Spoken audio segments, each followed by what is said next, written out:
ഷുക്കൂർ വധക്കേസിൽ ഹൈക്കോടതി ജാമ്യം അനുവദിച്ചതിനെ തുടർന്ന് സിപിഎം ജില്ലാ സെക്രട്ടറി പി ജയരാജൻ തിങ്കളാഴ്ച ജയിൽ മോചിതനായി.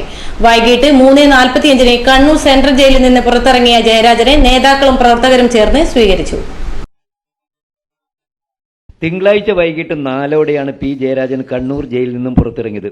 ജില്ലാ സെക്രട്ടറിയെ സ്വീകരിക്കാൻ പോളിറ്റ് ബ്യൂറോ അംഗം കോടിയേരി ബാലകൃഷ്ണന്റെ നേതൃത്വത്തിൽ പാർട്ടി നേതാക്കളും പ്രവർത്തകരും സെൻട്രൽ ജയിലിന് പുറത്ത് കാത്തുനിന്നിരുന്നു. പുറത്തേക്ക് വന്ന നേതാവിനെ മുദ്രാവാക്യങ്ങളോടെ പ്രവർത്തകർ എതിരേറ്റു. തുടർന്ന് ഹാരാർപ്പണം നടത്തി ജില്ലാ കമ്മിറ്റി ഓഫീസായ അഴീക്കോടൻ മന്ദിരത്തിലേക്ക് ആനയിച്ചു. തനിക്കെതിരെ കള്ളക്കേസാണ് പോലീസ് ചുമത്തിയതെന്നും കോടതിയിൽ നിരപരാധിത്വം തെളിയിക്കുമെന്നും പി ജയരാജൻ പറഞ്ഞു.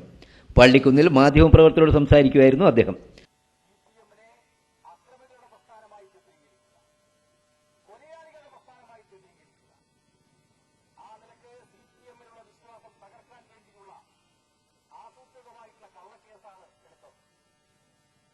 കള്ളക്കേസിന്റെ മറ്റ് വിശദാംശങ്ങളെ കുറിച്ച് ഞാൻ പറയുന്നില്ല.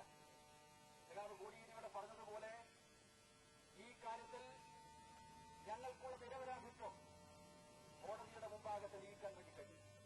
ആഗസ്റ്റ് 1 രാവിലെയായിരുന്നു പി ജയരാജനെ ഷുക്കൂർ വധക്കേസിൽ അറസ്റ്റ് ചെയ്തത്.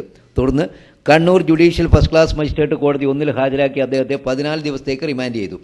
കാലാവധിക്ക് ശേഷം വീണ്ടും 27-ാം തീയതി വരെ റിമാൻഡ് ചെയ്തു. തിങ്കളാഴ്ച കാലത്ത് കോടതിയിൽ ഹാജരാക്കിയപ്പോൾ പി ജയരാജന്റെ അഭിഭാഷകൻ BP ശശീന്ദ്രൻ ഹൈക്കോടതി ജാമ്യം നൽകിയ വിവരം കോടതിയെ ബോധ്യപ്പെടുത്തി. തുടർന്ന് നടപടിക്രമങ്ങൾ പൂർത്തിയാക്കാൻ തിരികെ ജയിലിലേക്ക് കൊണ്ടുപോയി. KK നാരായണൻ MLA ഉൾപ്പെടെ നേതാക്കളും പ്രവർത്തകരും രാവിലെ കോടതിയിലെത്തിയിരുന്നു. പി ജയരാജന്റെ അറസ്റ്റിനെ തുടർന്ന് ജില്ലയിൽ നടന്ന ആക്രമണങ്ങളും ഹർത്താലും CPM-CPI വാക്പോരുകളും കേരള രാഷ്ട്രീയത്തിൽ ഏറെ വിവാദമുയർത്തിയിരുന്നു. ഇതേ കേസിൽ പ്രതിയായി കോടതിയിൽ കീഴടങ്ങിയ TV രാജേഷ് MLA നേരത്തെ ജാമ്യം ലഭിച്ച് പുറത്തിറങ്ങിയിരുന്നു.